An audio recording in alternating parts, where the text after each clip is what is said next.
I used to fantasize about being a perfect person until I realized that the darkness within me is what I need to face to change my life. But before I got there, I was stuck living behind a facade, forcing myself to appear strong. You don't need to waste time or money on complicated methods or costly courses. All you need to do is watch this video and follow what I'm sharing. I'm sure you'll experience a real transformation deep within yourself and live a truly free life. So, what's really hiding behind that perfect exterior? In fact, a perfect exterior often conceals a psychological abyss where the darkness is most potent. Have you ever met someone who seems perfect, whose every aspect aligns with societal norms? They speak gently, their smile is always bright, they're always on time and polite, but you still feel like something's fake about them. Maybe you're seeing something they don't want you to see.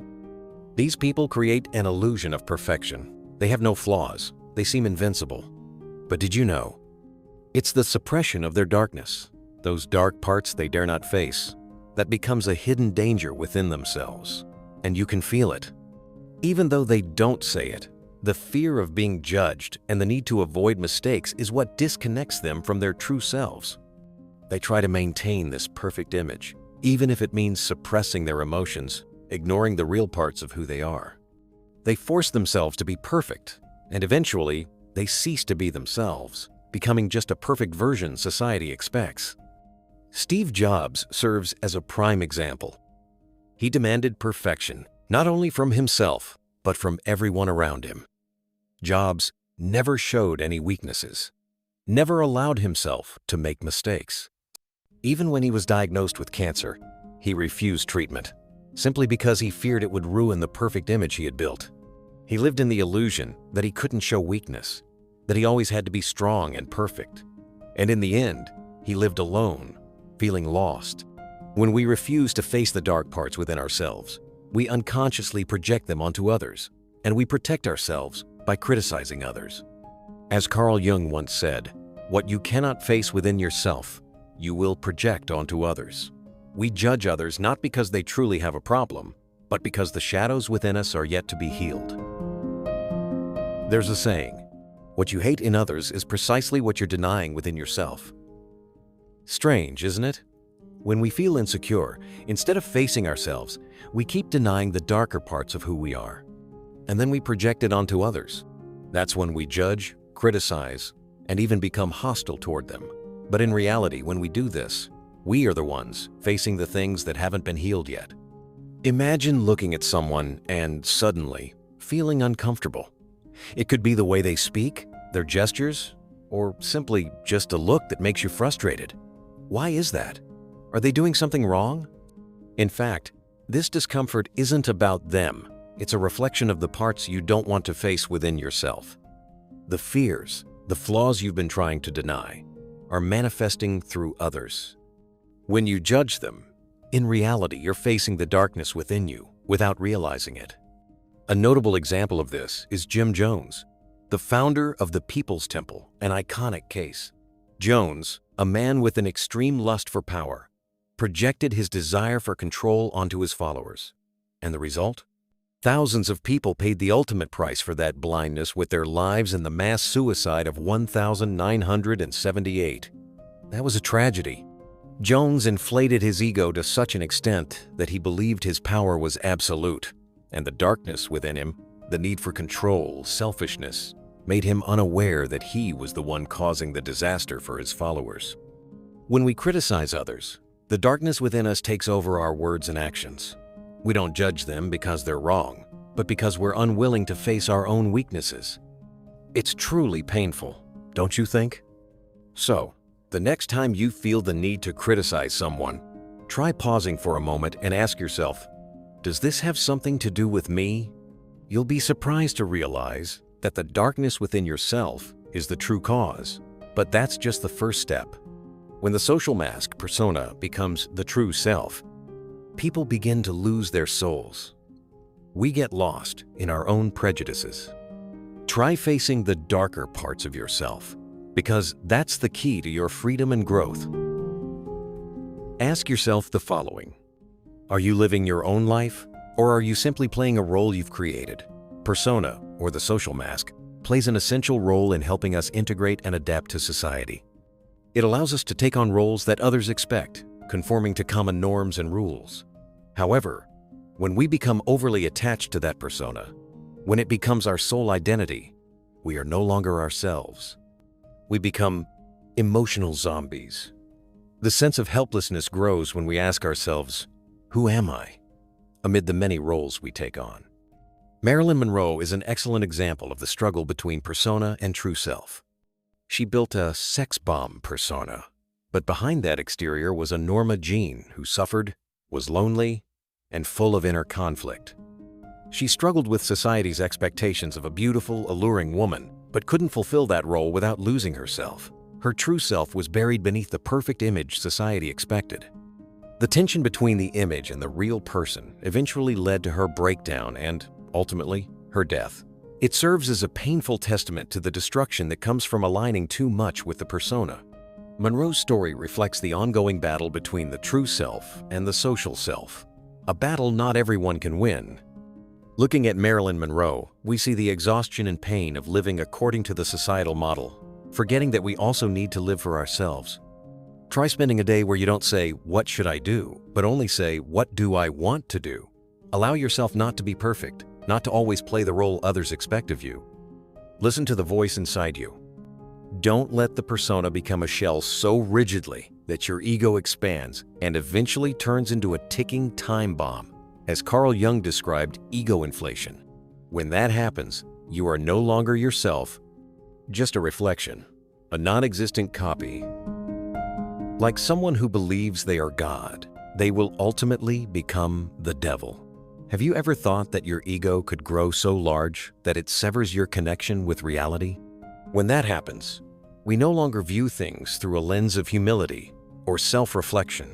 Instead, we only believe in our own infinite power. This arrogance, which may seem harmless, can lead us into blindness. It prevents us from recognizing our mistakes and makes us unable to see the consequences of our decisions. One prime example is Joseph Stalin. He referred to himself as the great father of the Soviet Union, and with that inflated ego, he believed he had the right to decide the fate of millions. He drove an entire nation into famine and carried out bloody purges, all to protect the illusion of his invincibility. But how can we lessen the illusion of the ego and face reality? In fact, it's actually quite simple.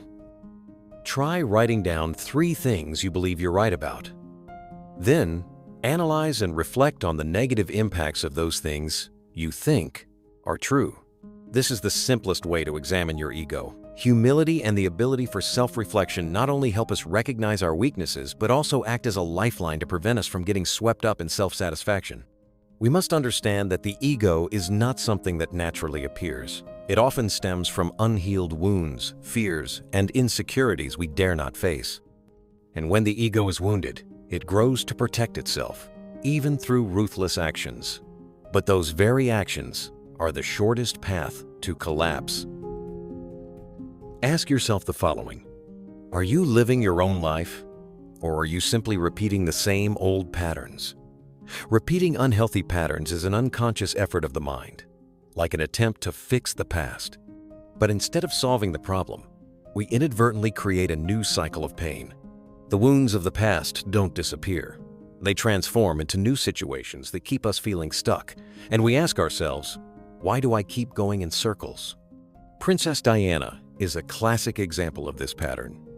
Although she was consciously trying to escape the emotionally deficient relationships of her childhood, Diana ultimately couldn't avoid falling for cold, distant men, just like the image of the father she had always lacked.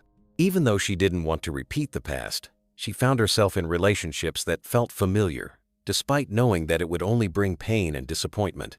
We think we're in control of our lives, but in reality, we are often controlled by invisible forces within us. We keep going around in the same cycle, not knowing how to break free. To change, you don't need to do something massive. Try doing something small you once thought was not like you. A small action, but enough to break the old loop and unlock the potential for real change. Breaking free from this loop requires courage.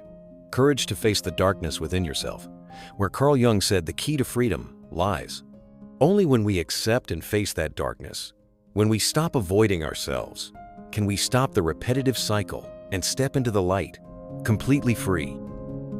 Objectively speaking, darkness is not the enemy. It is simply the part of you that you have neglected within yourself. Have you ever thought that instead of trying to eliminate it, we should understand and embrace that dark side? Facing the darkness is not about becoming perfect, but about becoming more whole. Accepting all parts of ourselves, even the imperfect and dark parts, is the only way for the mind to truly be free. Darkness is not something evil. It is an essential part of who we are. When we dare to face it, we discover a new source of energy, the energy of rebirth. Carl Jung provides a clear example of this. He didn't just have hallucinations and delusions, he courageously faced them rather than running away. These experiences enabled him to explore the deeper layers of the unconscious, which led him to develop profound psychological theories. Jung was not afraid of the darkness. He saw it as an important part of the journey of self-discovery and understanding oneself and the world. The darkness within him became an endless source of inspiration for him to create great things. He realized that when we are no longer afraid of what is hidden within ourselves, and when we dare to look at the dark, imperfect parts of ourselves, we no longer feel the need to hide them. On the contrary, darkness is the foundation that helps us grow and evolve. Accepting yourself is the only way to overcome fear. And when you do this, you will realize that creativity and new ideas come to you more easily than ever before. Just try it once. Admit a flaw that you've always avoided. See what happens. Take a moment to ask yourself, are you living your own life, or are you just repeating an old script? It's time to face the shadowed parts of yourself. Accepting yourself with all your flaws, mistakes, and fears is the only way you can truly be free. Don't wait for life to push you to confront it. Do it today. Try something different. Write down 3 things you could be wrong about, even if you're sure you're right. Only when you can face the darkness within yourself will you truly set yourself free.